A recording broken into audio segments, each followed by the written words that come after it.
चलिए अब हम आज इस लेक्चर में इब्राहिम लोदी का अध्ययन करते हैं और इब्राहिम लोदी ही लोदी वंश एवं दिल्ली सल्तनत का आखिरी सुल्तान हुआ है, क्योंकि इसी के शासनकाल में बाबर का आक्रमण होता है, पानीपत का प्रथम युद्ध लड़ा गया और अंततः दिल्ली सल्तनत की समाप्ति यहाँ पर होती है। तो चलिए हम प्रारंभ करते हैं इब्राहिम लोदी से। सबसे पहले पढ़ते हैं इब्राहिम लोदी का राज्यारोहण। तो सिकंदर लोदी की मृत्यु हो गई और सिकंदर लोदी की मृत्यु के बाद उसका जो ज्येष्ठ पुत्र था, मतलब सबसे बड़ा जो पुत्र था, वो था इब्राहिम लोदी। तो इब्राहिम लोदी का राज्यारोहण हुआ, मतलब वो उत्तराधिकारी बना किसका? सिकंदर लोदी का। ठीक है। तो सिकंदर लोदी की मृत्यु के पश्चात उसका ज्येष्ठ पुत्र इब्राहिम लोदी 22 नवंबर 1517 ईस्वी को गद्दी पर बैठा। तो ये तारीख वारीख याद रखने की आवश्यकता नहीं है, आप तो सिर्फ इतना याद रखो कि ये गद्दी पर कब बैठा है, वर्ष 1517 ईस्वी में। ठीक है। वह लोदी वंश का अंतिम शासक था क्योंकि ये अपन ने इसके पहले भाग में देखा था कि लोदी वंश में 3 ही शासक हुए हैं। सबसे पहले स्थापनाकर्ता बहलोल लोदी, उसके बाद सिकंदर लोदी और उसके बाद इब्राहिम लोदी। ठीक है। इसी समय 1526 ईस्वी में पानीपत का प्रथम युद्ध लड़ा गया, जिसमें बाबर ने इब्राहिम लोदी को पराजित कर भारत में एक नए राजवंश अर्थात मुगल वंश की स्थापना की। ठीक है। तो ये जो शासनकाल था ना इब्राहिम लोदी का, उसी के शासनकाल में वर्ष 1526 में बाबर का आक्रमण होता है भारत में, और बाबर के आक्रमण के परिणाम स्वरूप पानीपत का प्रथम युद्ध लड़ा जाता है, जिसमें इब्राहिम लोदी की पराजय होती है और अंततः मुगल वंश की स्थापना भारत में होती और दिल्ली सल्तनत का यहाँ पर अंत हो जाता है। अब हमें उन परिस्थितियों के बारे में जानना है जिन परिस्थितियों में काबुल के शासक बाबर ने भारत पर आक्रमण किया, और ये परिस्थितियां स्वयं इब्राहिम लोदी के द्वारा निर्मित की गई थी। अर्थात यहाँ पर सिर्फ आप लोग अपना राजनीतिक दृष्टिकोण साथ में मत रखो, साथ में आप इस इतिहास को करंट से रिलेट करके देखो। भले ही देखो, एक सामान्य सी चीज़ है, ये आप सब लोगों ने सुनी होगी कि इतिहास स्वयं को दोहराता है। भले ही व्यक्ति चेंज हो जाएं, परिस्थितियां चेंज हो जाएं, लेकिन जो या व्यक्ति के जो कर्तव्य हैं, या कहना चाहिए कि व्यक्ति के जो क्रियाएं हैं, उन क्रियाओं से वे ही परिस्थितियां फिर से निर्मित हो जाती हैं। परिणाम स्वरूप ऐसी अवस्थाएं फिर से बनती हैं जिससे कि एक सत्ता बेदखल कर दी जाती है और नई सत्ता उसके स्थान पर आ जाती है। क्लियर है? तो ऐसी विचारधारा को साथ में रखकर अगर इतिहास पढ़ोगे तो आप कभी भी नहीं भूलोगे। हमें रटना नहीं है चीज़ों को, हमें परिस्थितियों को जानना है कि कब कौन सी घटना से कैसी परिस्थितियां निर्मित हुई हैं, जिससे कि एक शासक जो एक समय अपने कहना चाहिए कैरियर की बुलंदियों पर था, वो कैसे धीरे धीरे नीचे आ गया। तो ऐसी मनोवृत्ति साथ में रखकर आप लोग पढ़ा करो। ठीक है। यानी कि आप सबसे ज़्यादा फोकस करा करो परिस्थितियों पर कि ये घटना घटी, ये घटना घटने के बाद फिर ऐसी परिस्थितियां बनी, फिर दूसरी घटना घटी तो कौन सी परिस्थितियां बनी होगी। उन परिस्थितियों पर अगर विचार करोगे ना तो आप कभी भी कोई भी चीज़ नहीं भूलोगे। रिवीजन तो करना ही करना है। क्लियर है? तो क्या हुआ है सिकंदर लोदी का शासनकाल था, सिकंदर लोदी की डेथ हो जाती है। उसके बाद उसका जो सबसे ज्येष्ठ पुत्र था इब्राहिम लोदी, वो सुल्तान बनता है, और इब्राहिम लोदी के शासनकाल के अंतिम समय में काबुल का शासक बाबर भारत पर आक्रमण करता है और पानीपत का प्रथम युद्ध लड़ा जाता है, जिसमें इब्राहिम लोदी की पराजय होती है, जिसके साथ दिल्ली सल्तनत एवं लोदी वंश दोनों का अंत होता है और भारत में एक नए राजवंश अर्थात मुगल वंश की स्थापना होती है। तो इब्राहिम लोदी के समय की मुख्य विशेषता उसका अपने अफगान सरदारों से संघर्ष था। अब फिर एक नई परिस्थिति बनी। वो परिस्थिति क्या है कि एक सुल्तान जो है, सुल्तान का अपने ही अधिकारियों के साथ यहाँ पर संघर्ष हो रहा है। जैसे अपन ने बहलोल लोदी पढ़ा था, बहलोल लोदी का राजत्व सिद्धांत कुछ इस प्रकार का था कि वो अत्यधिक, कहना चाहिए, समानता रखता था अपने अधिकारियों से। जहाँ पर अधिकारी बैठते थे वहाँ पर जाकर वो बैठ जाया करता था, एक समान तरीके का व्यवहार रखता था। और बहलोल लोदी का तो यहाँ तक कहना था कि मैं अपने अमीरों में से ही एक अमीर हूँ, और अगर उससे कोई अमीर गुस्सा हो जाता था तो उसको मनाने के लिए वो स्वयं उसके घर जाता था और कहा करता था कि अगर तुम्हें मेरा काम पसंद नहीं है तो तुम मुझे इस पद से ही बेदखल कर दो, मैं सुल्तान का पद छोड़ने को तैयार हूँ। इस प्रकार से वो अमीरों को अपने साथ लेकर चला बहलोल लोदी। जबकि सिकंदर लोदी के शासनकाल में अपन ने ये देखा कि सिकंदर लोदी ने एक कड़ा शिकंजा कसा था इन अमीरों के ऊपर, वैसे ही इब्राहिम लोदी ने भी एक कड़ा शिकंजा कस दिया इन अमीरों के ऊपर। और बहलोल लोदी के समय अपन ने ये पढ़ा था कि जितने भी अमीर के पद थे ये पद अफगानियों को दे दिए गए थे, इसीलिए ये पूरे लोदी तो अफगानी थे ही, और जितने भी अमीर मतलब बड़े बड़े पदाधिकारी थे वे भी अफगानी थे। और सिकंदर लोदी और इब्राहिम लोदी दोनों इन्हीं अमीरों के ऊपर अपने अपने शिकंजे कस रहे हैं। यानी अब एक अफगानी व्यक्ति ही दूसरे अफगानी व्यक्ति के अगेंस्ट में चला जाएगा। क्लियर है? तो ऐसी परिस्थितियों को आप लोग समझा करो। तो इब्राहिम लोदी के समय की सबसे बड़ी विशेषता क्या थी कि इब्राहिम लोदी का अपने ही अफगानी अमीरों के साथ एक कड़ा संघर्ष हुआ था। ठीक है, सभी सरदारों की सर्वसम्मति से इब्राहिम लोदी गद्दी पर बैठा। मतलब जब सिकंदर लोदी खत्म हुआ तो सब लोग चाहते थे कि इब्राहिम लोदी ही गद्दी पर बैठे, और इब्राहिम लोदी जो है गद्दी पर बैठ गया। किंतु अमीरों ने राजनीतिक सत्ता एक हाथों में केंद्रित होना पसंद नहीं किया। तो ऐसे कुछ विरोधी भी थे सत्ता में जो लोग ये नहीं चाह रहे थे कि सिकंदर लोदी जो साम्राज्य छोड़कर गया है वो पूरा का पूरा साम्राज्य इब्राहिम लोदी को मिल जाए। इसीलिए इन अमीरों ने प्रेशर डालकर इब्राहिम लोदी से दिल्ली सल्तनत का 2 भागों में विभाजन करवा दिया। यानी इब्राहिम लोदी जब गद्दी पर बैठा तो सबसे पहले उसे इन अमीरों से संघर्ष करना पड़ा, क्योंकि ये जो अमीर थे, कुछ अमीर उसका समर्थन कर रहे थे लेकिन कुछ अमीर उसके विरोधी भी थे। तो विरोधी अमीरों के कारण इब्राहिम लोदी ने जौनपुर का क्षेत्र अपने छोटे भाई जलाल खान को दे दिया कि हम दिल्ली वाले क्षेत्र पर शासन करेंगे तो तुम जौनपुर वाले क्षेत्र पर शासन करो। इस प्रकार से दिल्ली सल्तनत जो है 2 क्षेत्रों में विभाजित हो गई। दिल्ली पर शासन कर रहा था इब्राहिम लोदी और जौनपुर पर शासन कर रहा था जलाल खान। सब किसके कारण हुआ था? अमीरों के कारण, अर्थात बड़े बड़े पदाधिकारियों के कारण। अतः उन्होंने साम्राज्य को 2 भागों में विभाजित करने की योजना बनाई। किसने? अमीरों ने। तथा उसे 2 भागों में विभाजित कर दिया गया। मतलब जो पूरा साम्राज्य था वो पूरा साम्राज्य 2 भागों में विभाजित हो गया। इस विभाजन में दिल्ली इब्राहिम लोदी को और जौनपुर का राज्य उसके छोटे भाई जलाल खान को दे दिया गया। तो अब इस पूरे स्लाइड में हमने क्या समझा है? इस स्लाइड में हमने ये समझा है कि सिकंदर लोदी का जब देहांत हुआ था, उसके देहांत के बाद उसका जो ज्येष्ठ पुत्र था इब्राहिम लोदी, वो नया सुल्तान बना। ठीक है, और सुल्तान बनने के बाद सबसे पहले वो अमीरों के समर्थन से तो सुल्तान बना था, लेकिन कुछ अमीर ऐसे भी थे जो ये चाह रहे थे कि पूरा का पूरा साम्राज्य सिकंदर लोदी को ना मिले, इसके 2 हिस्से हो जाएं।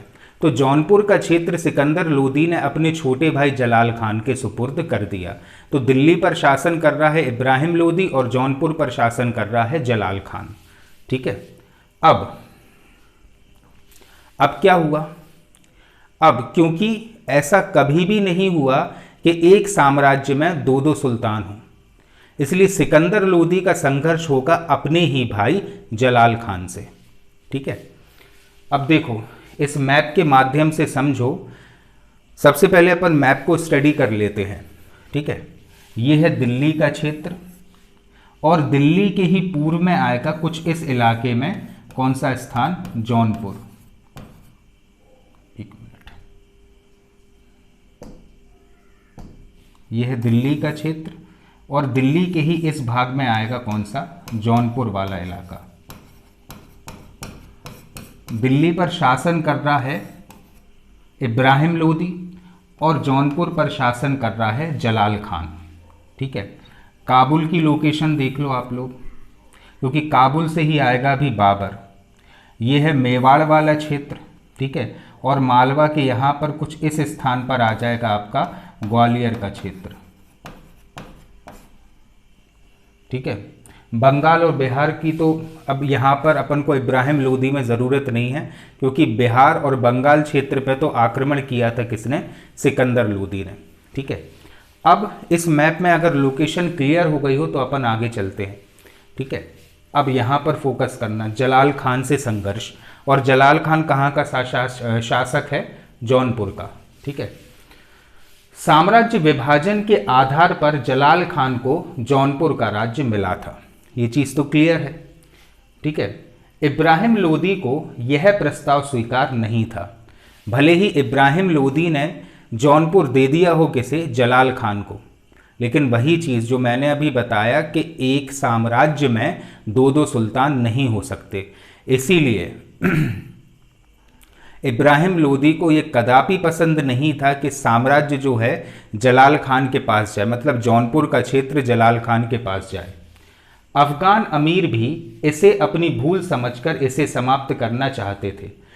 ऐसा क्यों हुआ था? ऐसा इसीलिए हुआ था क्योंकि बहुत से अमीरों का ये मानना था कि पूरा साम्राज्य अकेले इब्राहिम लोदी को ना मिले, इसका एक हिस्सा मिल जाए किसे? जलाल खान को। तो वे लोग भी इसे अपनी भूल मान रहे थे कि हमसे भूल हो गई है। इस उद्देश्य से जलाल खान को दिल्ली बुलाने के लिए हैबत खान को दूत बनाकर भेजा गया। इब्राहिम लोदी का एक बहुत ही विश्वासपात्र व्यक्ति था जिसका नाम था हैबत खान। जलाल खान था जौनपुर में, तो सत्ता को वापस, मतलब जौनपुर का क्षेत्र वापस अधिग्रहित करने के लिए इब्राहिम लोदी ने अपने विश्वास पात्र हैबत खान को भेजा कि भाई तुम जौनपुर जाओ और तुम जलाल खान को वहां से दिल्ली बुलाकर ले आओ। लेकिन हुआ क्या कि जलाल खान ने यह प्रस्ताव स्वीकार नहीं किया, उसे अस्वीकार कर दिया। जब हैबत खान जलाल खान से बोलने गया कि तुमको सुल्तान अर्थात इब्राहिम लोदी बुला रहे हैं, जलाल खान नहीं आया। और ये तौहीन थी किसकी? सुल्तान की। उसने कालपी में अपना राज्याभिषेक कराया। किसने? जलाल खान ने। एक तरफ तो अब ये विचारधारा बनती जा रही है लोगों की कि जलाल खान को सुल्तान नहीं होना चाहिए, तो दूसरी तरफ जलाल खान ने अपना राज्याभिषेक कराया कौन से क्षेत्र में? कालपी में। और जलालुद्दीन की उपाधि धारण की, उपाधि भी धारण कर ली कौन सी? जलालुद्दीन की। और एक स्वतंत्र सुल्तान के रूप में व्यवहार करने लगा। राज्याभिषेक के बाद जलाल खान ने अपनी शक्ति को सुदृढ़ किया। ठीक है, कुछ अमीरों को अपने पक्ष में करके अवध और आगरा पर आक्रमण किया। मतलब जलाल खान को जब इब्राहिम लोदी ने बुलाया कि भाई तुम आ जाओ दिल्ली में, अपन बैठकर विचार विमर्श करते हैं, जलाल खान ने इस प्रस्ताव को अस्वीकार कर दिया। कालपी नामक क्षेत्र में, जैसे ये जौनपुर है, इस स्थान पर आ जाएगा आपका कालपी, और ये जौनपुर के अधीन ही था। तो कालपी में अपना राज्याभिषेक कराया और जितने भी ऐसे अमीर थे जो समर्थन करते थे किसका? जलाल खान का, उन सबको अपने साथ लिया। जलालुद्दीन की उपाधि धारण की और अवध और आगरा, आगरा तो राजधानी थी इन लोदियों की, अवध और आगरा क्षेत्र पर इसने आक्रमण किया। आज का जो लखनऊ वाला इलाका है ना, ये वाला इलाका कहलाता था उस समय अवध। ठीक है, और ये इलाका यहाँ पर आ जाएगा, सॉरी इस इलाके में आ जाएगा आपका आगरा।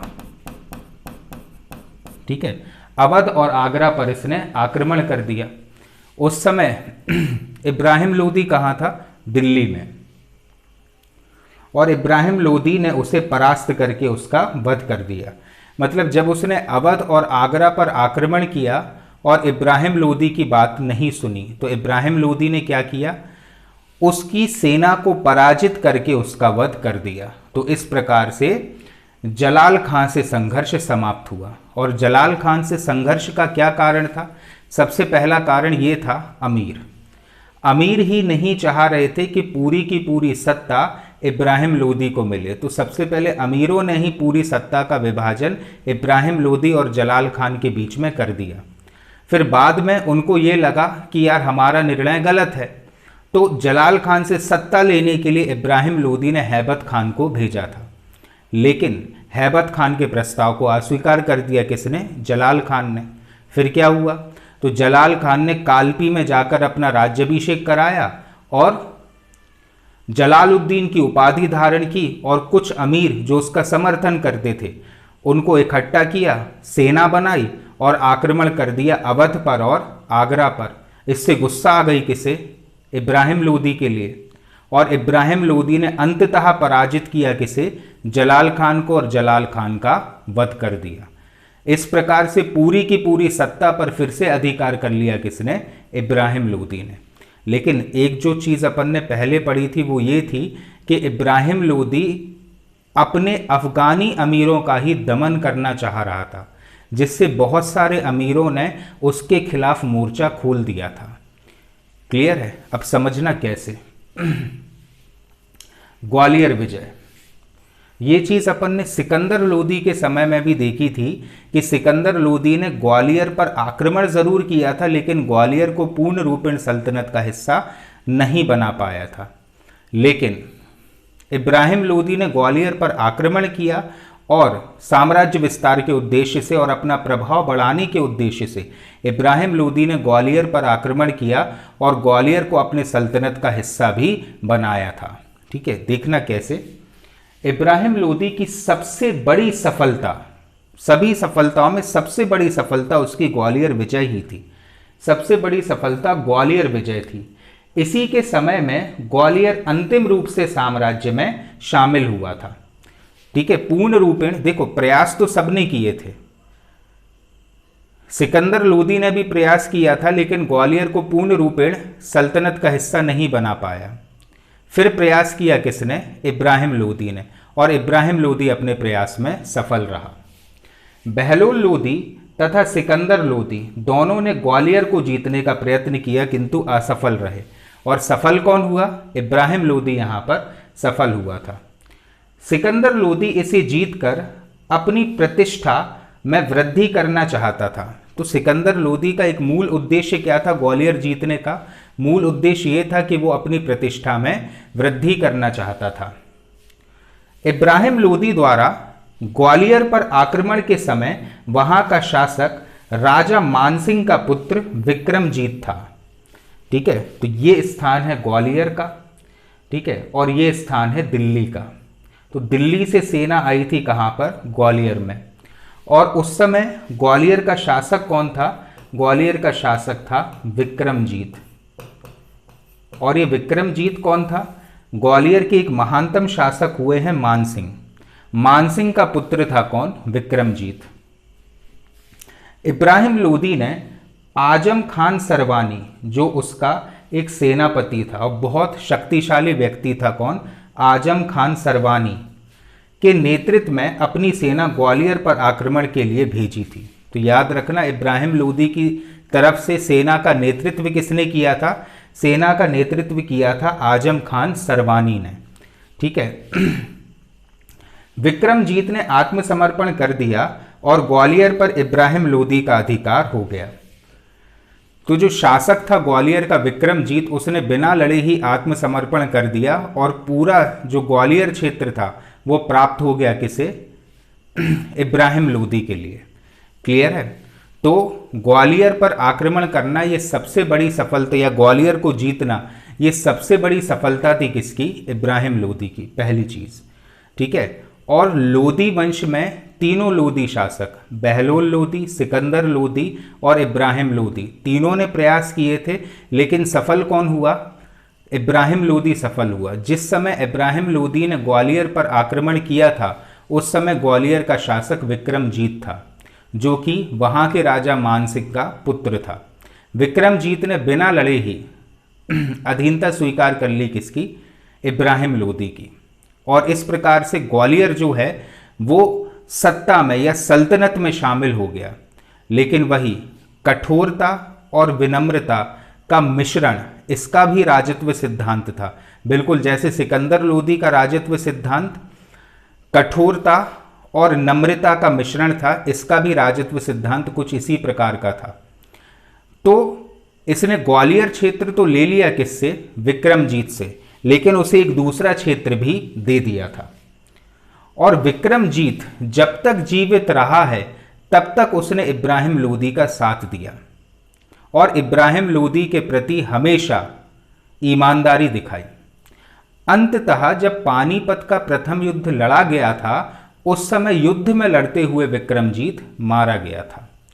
वही है कि कठोरता और नम्रता का सिद्धांत मैंने कल भी समझाया था कि पहले व्यक्ति को उसकी औकात याद दिला दो, जब वो तुम्हारे सामने नतमस्तक हो जाए तब उसे एक बड़ा पद दे दो, तो वो जीवन भर सुल्तान के प्रति ईमानदार एवं वफादार रहा आता है। यही हुआ था किसके साथ?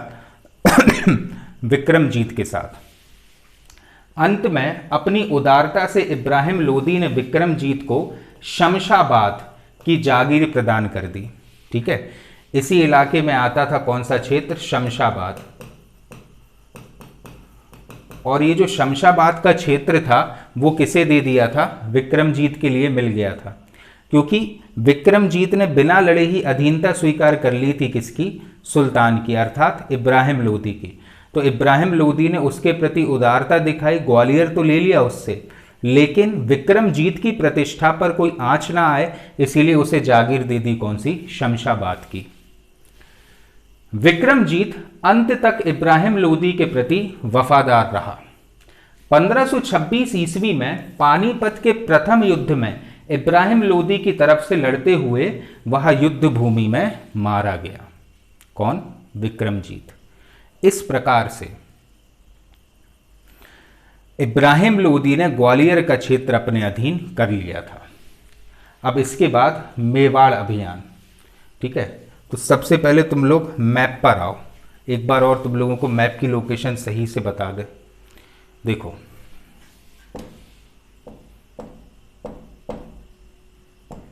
देखो ध्यान से, ये वाला इलाका है मेवाड़ का, ये है दिल्ली का क्षेत्र, इसी के बाजू में आ जाता है तुम्हारा आगरा। ठीक है, दिल्ली, आगरा, मेवाड़, और ये मेवाड़ के ही नीचे आ जाएगा मालवा। ठीक है, चूंकि अब ग्वालियर का जो इलाका है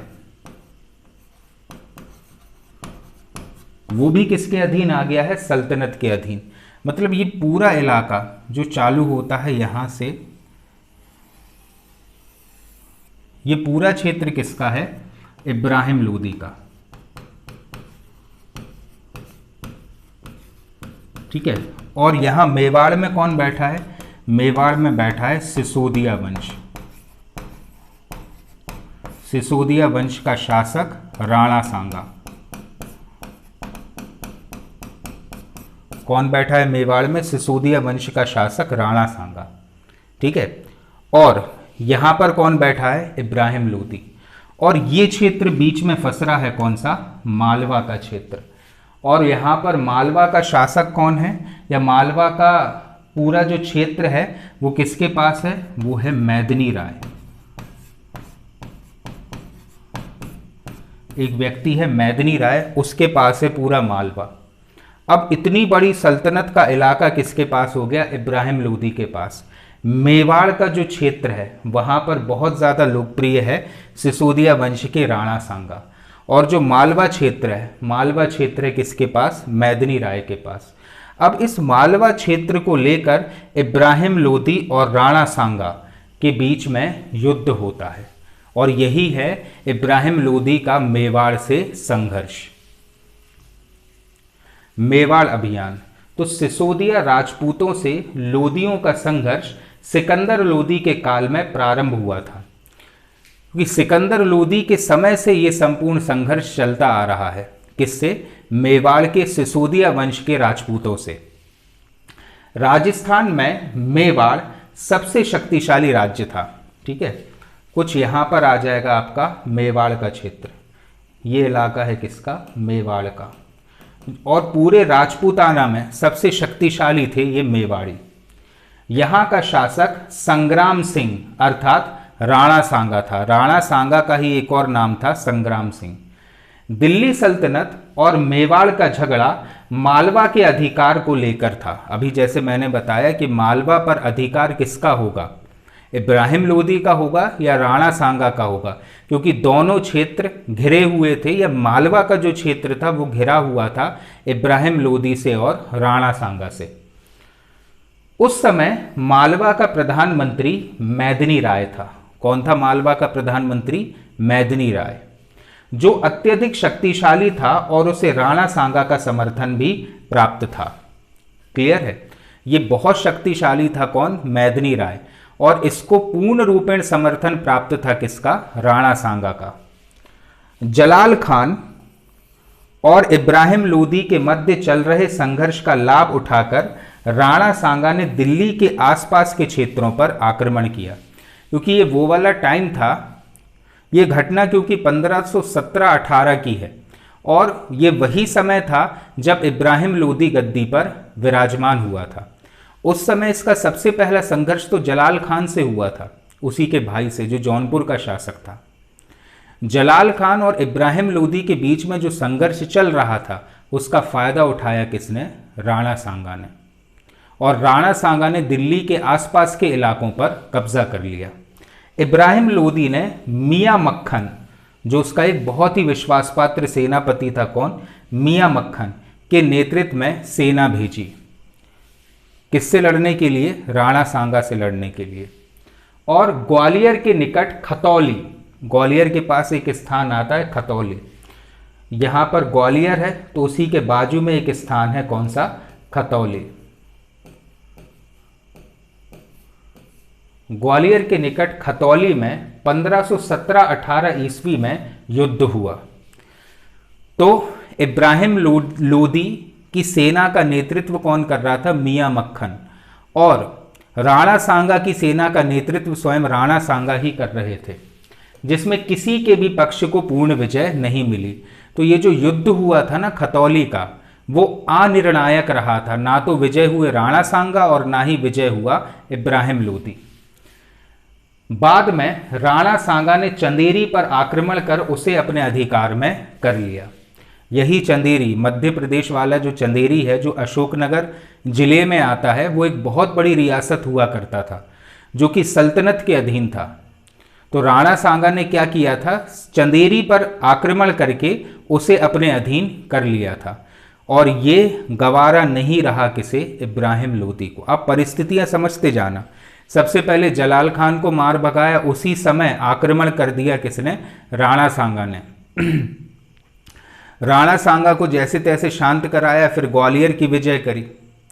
अब फिर राणा सांगा ने यह सोचा कि हम क्यों युद्ध करें इस पागल से, इब्राहिम लोदी से।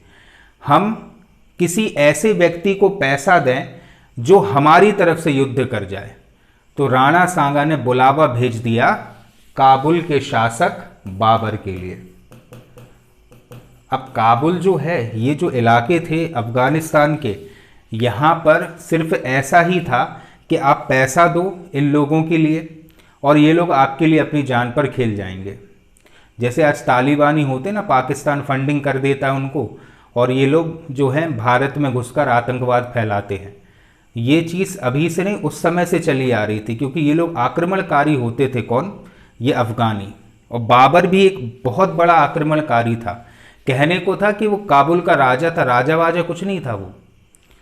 वो कबीलों की संस्कृति में कैसा राजा होगा, कैसा राष्ट्र होगा जब वहाँ की संस्कृति ही कबीलों की है। छोटे छोटे कबीलों में लोग बाग जीवन यापन करते हैं।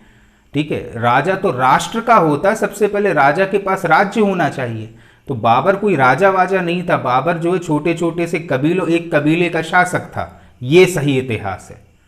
ठीक है, और इसको पैसा भेजा था किसने? राणा सांगा ने, कि तुम हमारी तरफ से युद्ध करो। किसके साथ? इब्राहिम लोदी के साथ।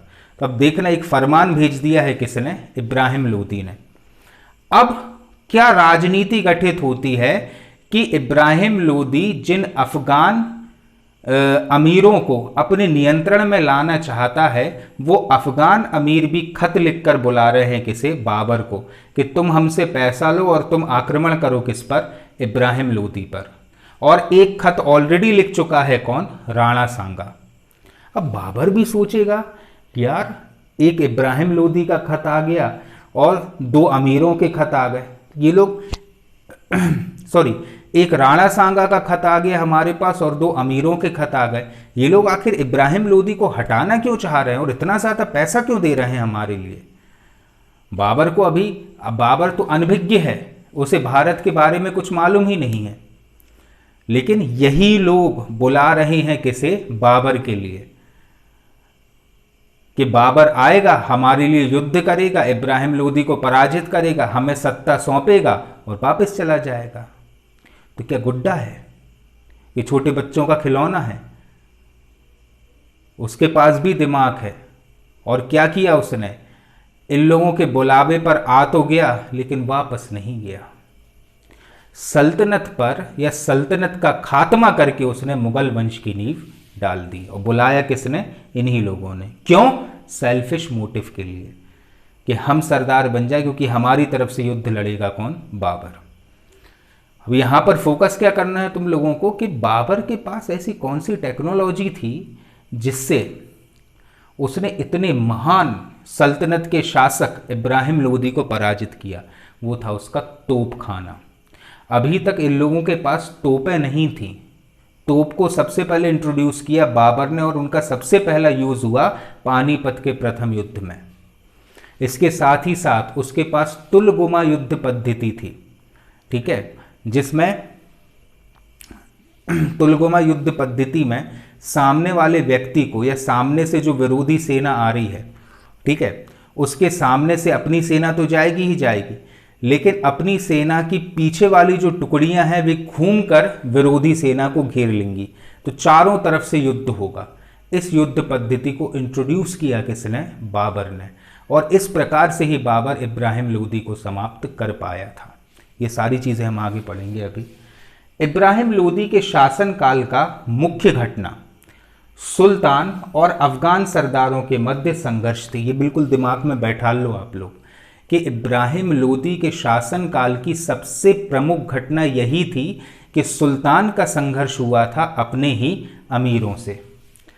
जलाल खान के विद्रोह के बाद इब्राहिम लोदी अमीरों के प्रति शंकालु हो गया था। शंकालु का मतलब है कि वो शक करने लगा था अमीरों पर कि ऐसा ना हो कि अमीर हमारे खिलाफ षड्यंत्र रच लें। इसलिए वो शंकालु हो गया किसके प्रति, अमीरों के प्रति। क्योंकि अपन ने देखा जलाल खान का तो वध कर दिया था किसने, इब्राहिम लोदी ने, और जलाल खान को सत्ता मिली थी अमीरों के कारण। इस कारण से इब्राहिम लोदी अगेंस्ट में चला गया किसके, अमीरों के।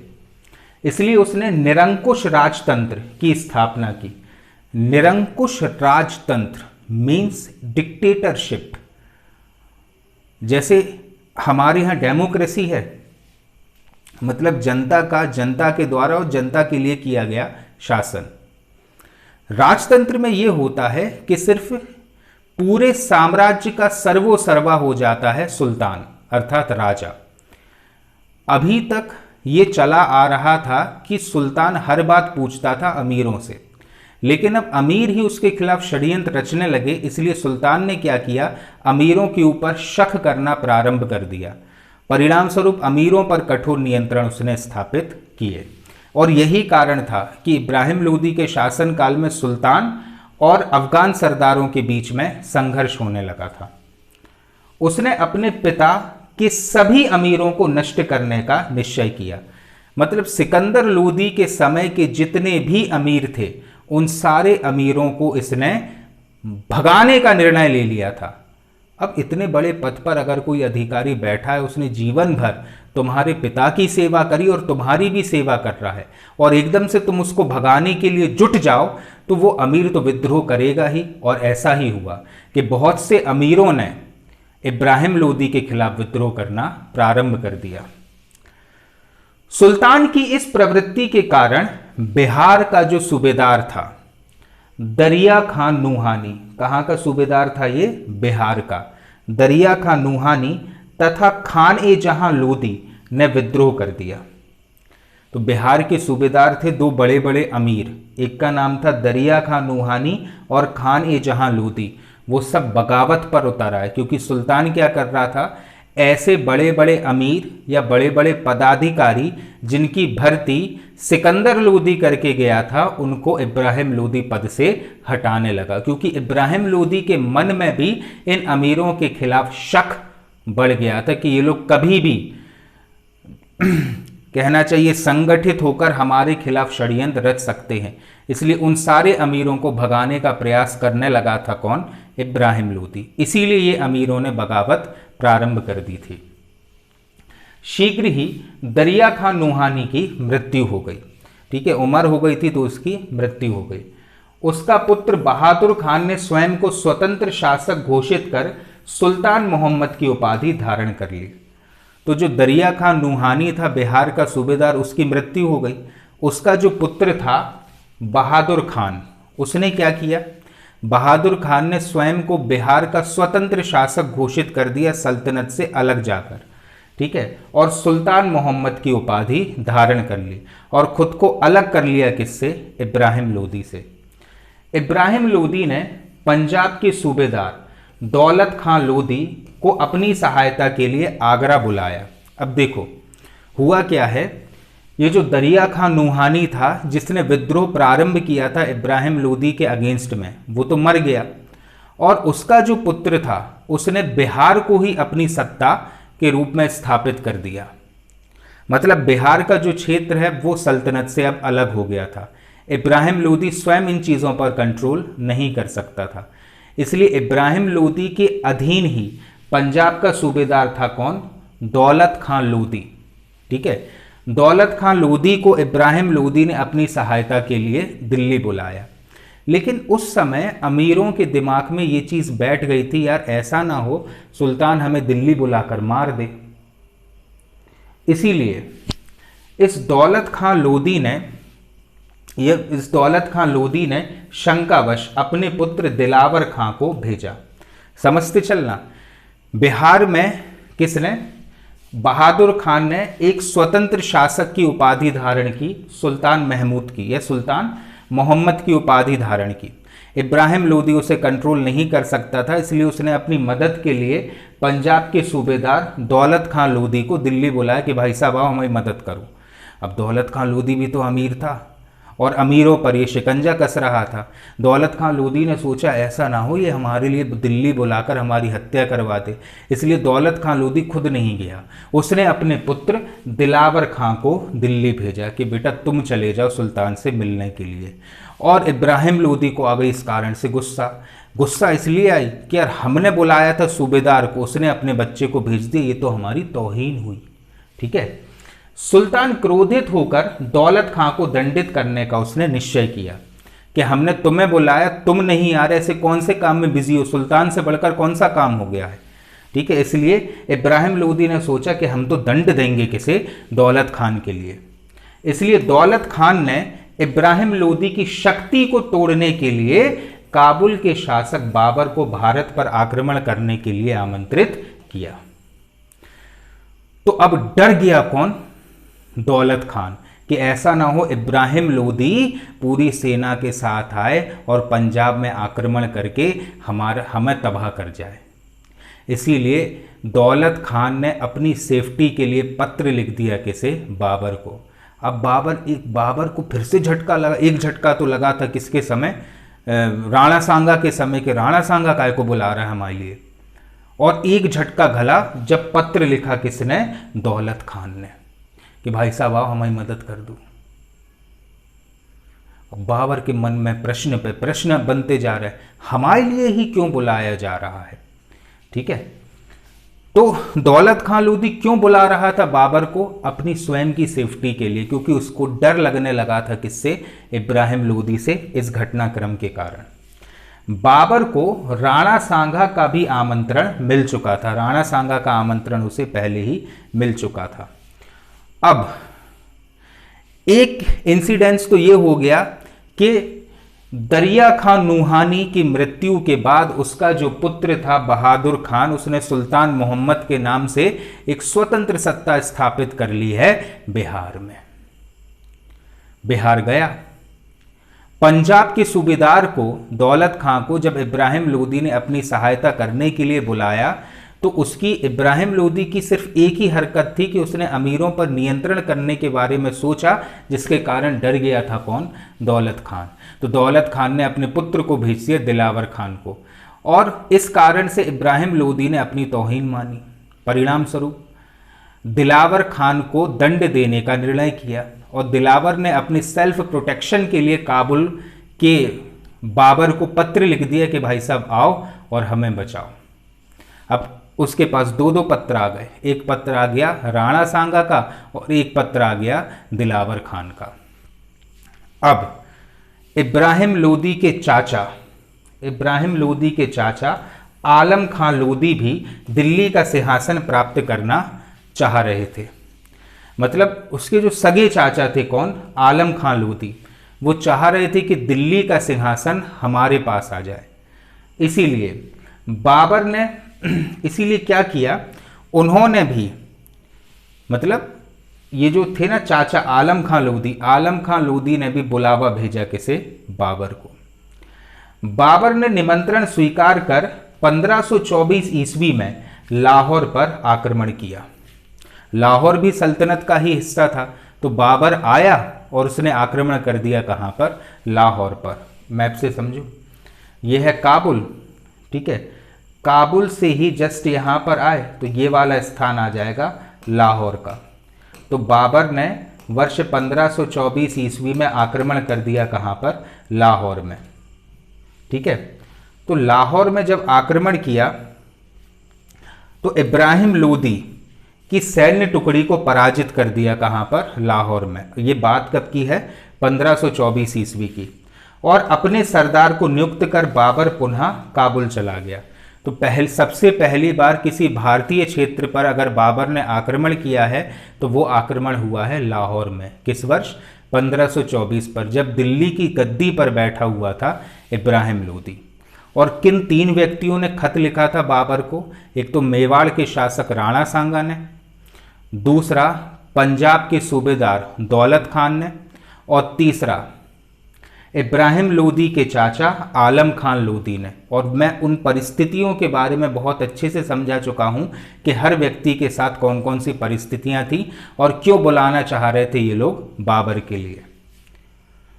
इसी बीच दौलत खान आलम खान से एक समझौता कर 1526 ईस्वी में दिल्ली पर आक्रमण किया, परंतु इब्राहिम लोदी द्वारा पराजित हुआ। देखो, अब दौलत खान भी ये चाह रहा था कि इब्राहिम लोदी मर जाए या हमें इससे छुटकारा मिल जाए।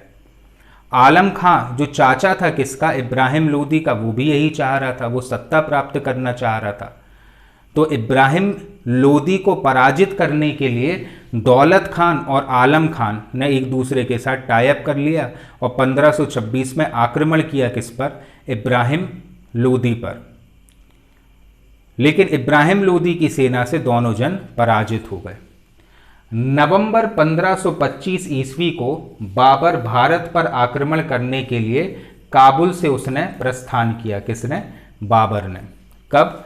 नवंबर 1525 को, क्योंकि 1524 में वो एक बार लाहौर पर आक्रमण कर चुका था, लेकिन उससे कुछ भी नहीं हुआ, इब्राहिम लोदी पर कोई प्रभाव नहीं पड़ा। फिर इब्राहिम लोदी पर इन दोनों ने, दौलत खान और आलम खान ने संयुक्त रूप से आक्रमण किया। इब्राहिम लोदी ने उन दोनों को पराजित कर दिया। इन लोगों ने फिर हाथ पैर जोड़े किसके? बाबर के, बड्डे आ जाओ। और फिर क्या हुआ? नवंबर 1525 में बाबर ने काबुल से भारत की ओर प्रस्थान करना प्रारंभ कर दिया। दौलत खान का पुत्र दिलावर खान और आलम खान ये सब एक साथ आ गए। दौलत खान, उसका पुत्र दिलावर खान और चाचा जी कौन थे? आलम खान, ये सब एक साथ आ गए। 12 अप्रैल 1526 को बाबर पानीपत के मैदान में पहुंच गया। उसने काबुल से चलना कब शुरू किया था? नवंबर 1525 में, ठीक है। और पानीपत के मैदान में कब पहुंचा? तो 12 अप्रैल 1526 को। उस समय इब्राहिम लोदी की स्थिति काफ़ी दुर्बल हो चुकी थी, क्योंकि इब्राहिम लोदी ने गलती क्या करी थी? उसकी सबसे बड़ी गलती थी कि उसने अपने ही अमीरों पर शिकंजा कसना शुरू किया और वे ही अमीर उसके अगेंस्ट में जाते चले गए। इसीलिए इब्राहिम लोदी की स्थिति काफ़ी ज़्यादा दुर्बल हो चुकी थी और बिहार का क्षेत्र मतलब सल्तनत का जो पूर्वी हिस्सा है वो उसके हाथ से जा चुका था। सभी पूर्वी या संपूर्ण पूर्वी भारत का राज्य उसके हाथ से निकल चुके थे। मेवाड़, मालवा और गुजरात, क्योंकि मेवाड़ का शासक था राणा सांगा और वो भी यही चाह रहा था कि इब्राहिम लोदी की पराजय हो। मालवा में मैदनी राय था और मैदनी राय भी यही चाह रहा था कि मर जाए। गुजरात पर भी अधिकार था मैदनी राय का ही, और वो भी मतलब ये जो बड़े बड़े राज्य थे जो साथ दे सकते थे इब्राहिम लोदी का, वे अगेंस्ट में थे इब्राहिम लोदी के। कौन कौन से? मेवाड़, मालवा और गुजरात, ये सब अगेंस्ट में थे किसके? इब्राहिम लोदी के। और ये सब लोग एक मूक दर्शक की भांति बने रहे तथा उसकी पराजय के इच्छुक थे। तो जो बड़े बड़े साम्राज्य थे ना भारत के, उन्होंने साथ नहीं दिया किसका? इब्राहिम लोदी का। इसीलिए बाबर के सामने इब्राहिम लोदी की जो स्थिति थी वो काफ़ी ज़्यादा दुर्बल हो चुकी थी। ऐसी स्थिति में 21 अप्रैल 1526 ईस्वी को, डेट याद रखना, पानीपत का प्रथम युद्ध 21 अप्रैल 1526 ईस्वी को बाबर और इब्राहिम लोदी के मध्य पानीपत का प्रथम युद्ध हुआ। हम इस युद्ध को और भी ज़्यादा डिटेल में पढ़ेंगे जब हम बाबर का चैप्टर शुरू करेंगे, ठीक है। अभी तो आप सिर्फ Ibrahim Lodi point of view से पढ़ो। तो बाबर आ गया। नवंबर 1525 में उसने चलना प्रारंभ किया काबुल से। 12 अप्रैल 1526 को पानीपत आ पहुंचा और युद्ध हुआ 21 अप्रैल 1526 को। किस किस के बीच? बाबर और इब्राहिम लोदी के बीच। कौन सा युद्ध है? पानीपत का प्रथम युद्ध है। इब्राहिम लोदी अपने अफगान सैनिकों के साथ बहादुरी से मुकाबला किया, किंतु मतलब इब्राहिम लोदी बिल्कुल नहीं डरा, उसने बहादुरी से मुकाबला किया किसका? बाबर का। किंतु बाबर के पास युद्ध कौशल बहुत अधिक था। बाबर स्वयं एक सेनापति था और वो अपनी सेना का सेनापतित्व स्वयं ही कर रहा था। साथ में श्रेष्ठ युद्ध नीति, और मैंने पहले भी बताया ये इकलौता ऐसा युद्ध था जब भारतीय इतिहास में सबसे पहली बार तोपों का यूज हुआ। तो श्रेष्ठ युद्ध नीति और तोप खाने के कारण बाबर विजयी हुआ। क्लियर है? तो बाबर स्वयं में एक कुशल सेनापति था, साथ ही साथ उसके पास एक बहुत अच्छी योजना थी, तुलगुमा युद्ध पद्धति, जिसके बारे में मैं पहले बता चुका हूं, और तीसरा था उसका तोप खाना। इन सारी चीजों के कारण बाबर इब्राहिम लोदी को पराजित करने में विजयी रहा। इब्राहिम लोदी युद्ध भूमि में मारा गया, ठीक है। और इब्राहिम लोदी भारत का एकमात्र सुल्तान था जो युद्ध भूमि में मारा गया। अपन ने लगभग पूरे ही सुल्तान पढ़ लिए, किसी भी सुल्तान की डेथ युद्ध भूमि में नहीं हुई है। इब्राहिम लोदी अकेला पहला ऐसा सुल्तान था और एकमात्र ऐसा सुल्तान था जिसकी डेथ जो है युद्ध की भूमि पर या युद्ध मैदान में हुई है। और कौन से युद्ध में? पानीपत के प्रथम युद्ध में। उसकी मृत्यु के साथ ही लोदी वंश तथा दिल्ली सल्तनत दोनों का अंत हो गया। लोदी वंश भी समाप्त और दिल्ली सल्तनत भी समाप्त। भारत में एक नए राजवंश मुगल वंश की स्थापना हुई। क्लियर है? किसके आगमन से? बाबर के, जिसका संस्थापक बाबर था। पानीपत के प्रथम युद्ध में बाबर की विजय में मुख्य योगदान तुलगुमा युद्ध पद्धति तथा तोपों के प्रयोग का था। तुलगुमा युद्ध पद्धति मैंने पहले एक्सप्लेन कर दी है, ठीक है। और तोप खाना मतलब ये इतिहास का, भारतीय इतिहास का पहला युद्ध था जब तोपों का प्रयोग हुआ था।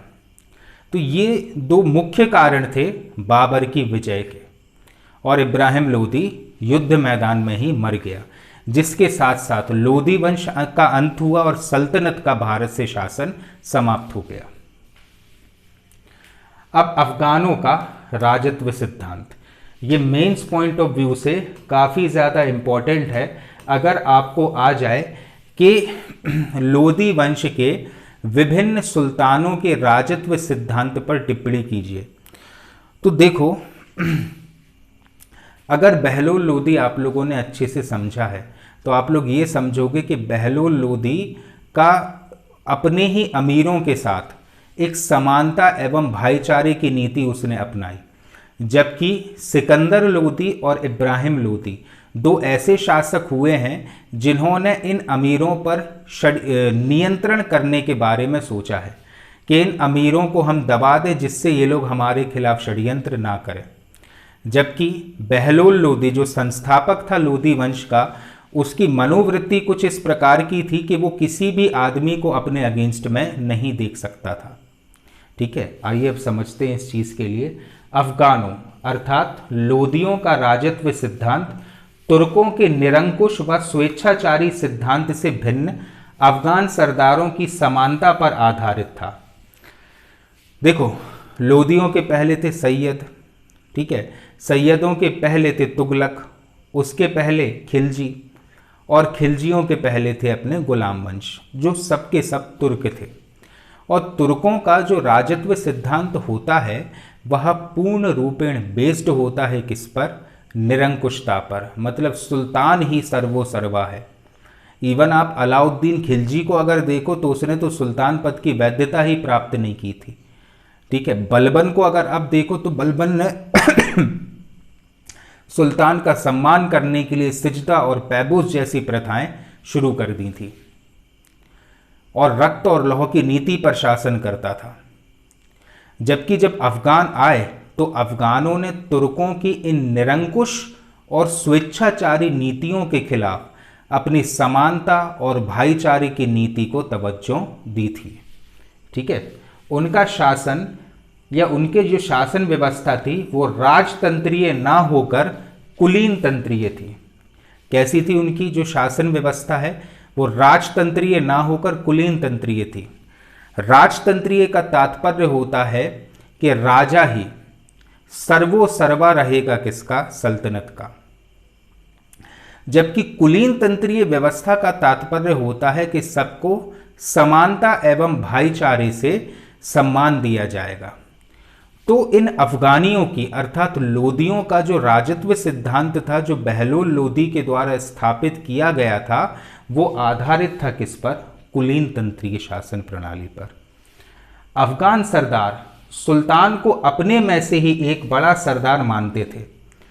मतलब अफगानों की जो मनोवृत्ति थी वो यही थी कि वे सुल्तान को अपने में से ही एक अमीर मानते थे, या हम ये बोल सकते एक बड़ा सरदार मानते थे।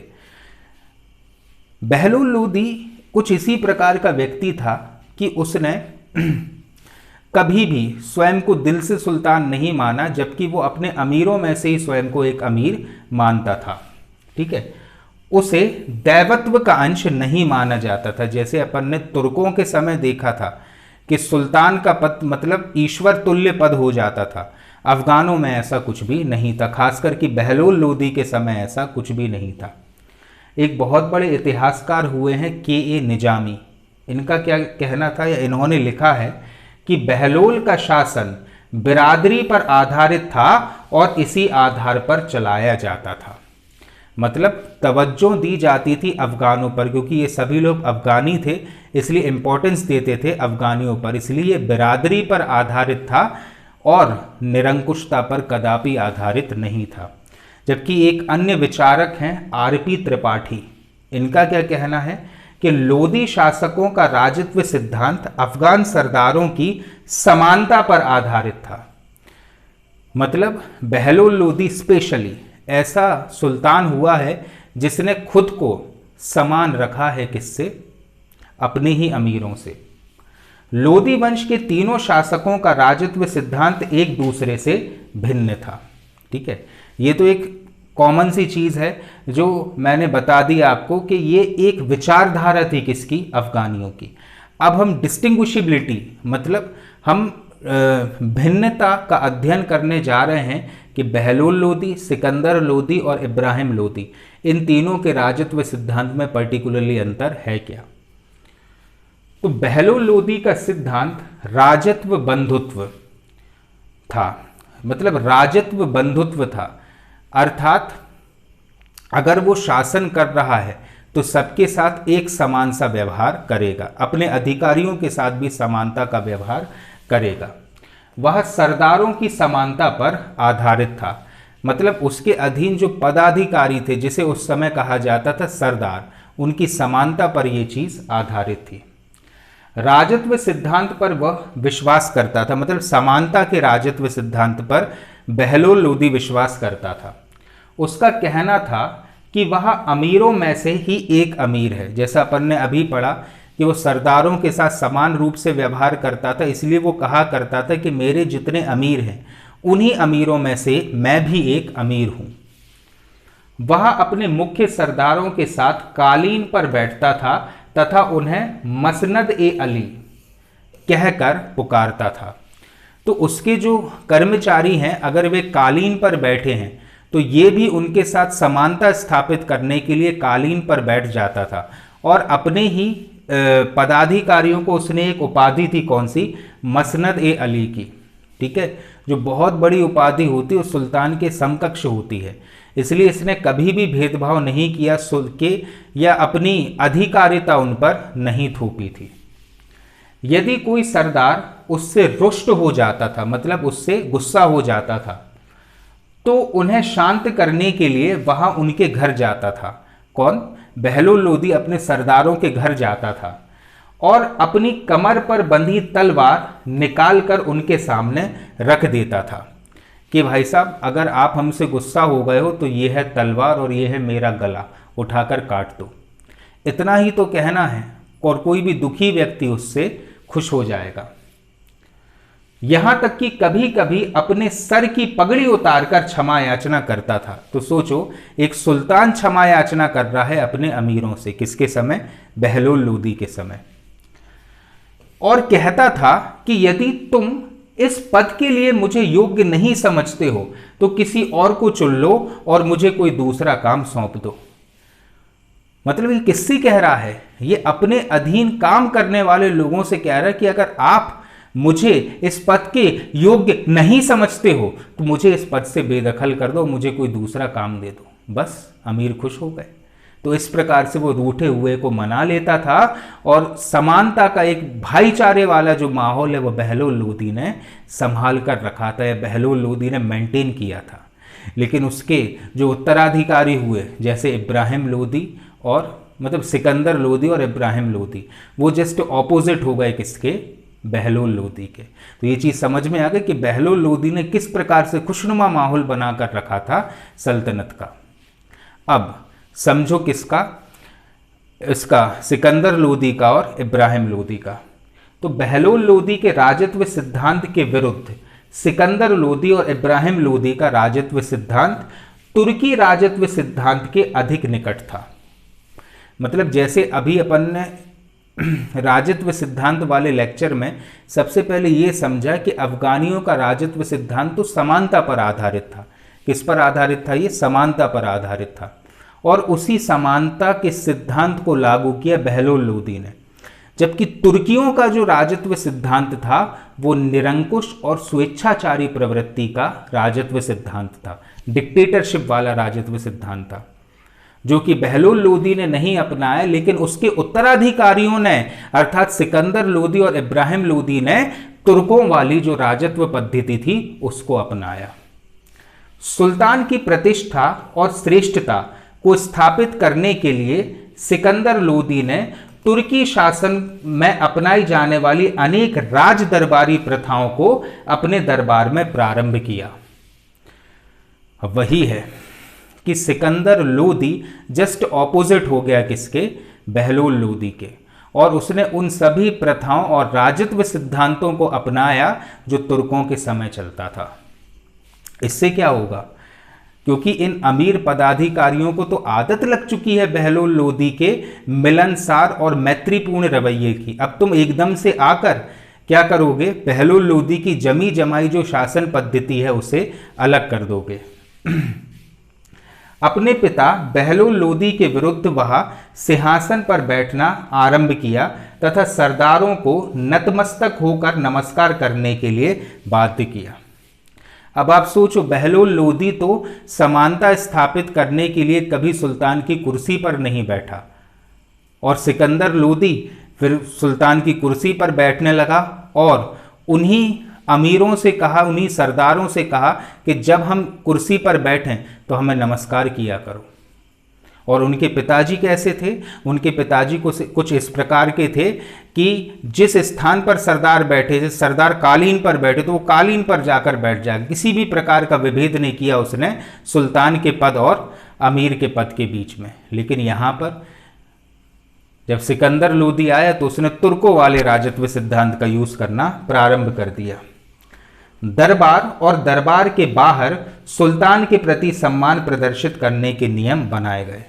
जैसे वो बलबन ने नहीं बनाए थे सिजदा और पैबोस वाले नियम, वैसे नियम बना दिए किसने? सिकंदर लोदी ने। इसलिए तो सिकंदर लोदी के अगेंस्ट में जाने लगे थे ये सभी के सभी सरदार। इब्राहिम लोदी से एक हाथ आगे रहा था।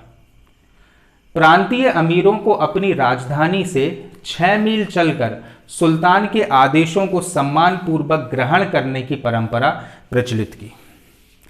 मतलब जैसे समझना, सल्तनत का एक प्रांत हो गया धौलपुर, और अगर सल्तनत से सुल्तान ने कोई सा फरमान भेजा है, मतलब आगरा या दिल्ली से कोई सा फरमान भेजा है किसी अपने एक प्रांत के सूबेदार के लिए, तो उस सूबेदार को अपनी राजधानी से 6 मील तक पैदल चलना होगा और फिर उस कहना चाहिए उस फरमान को ग्रहण करना होगा।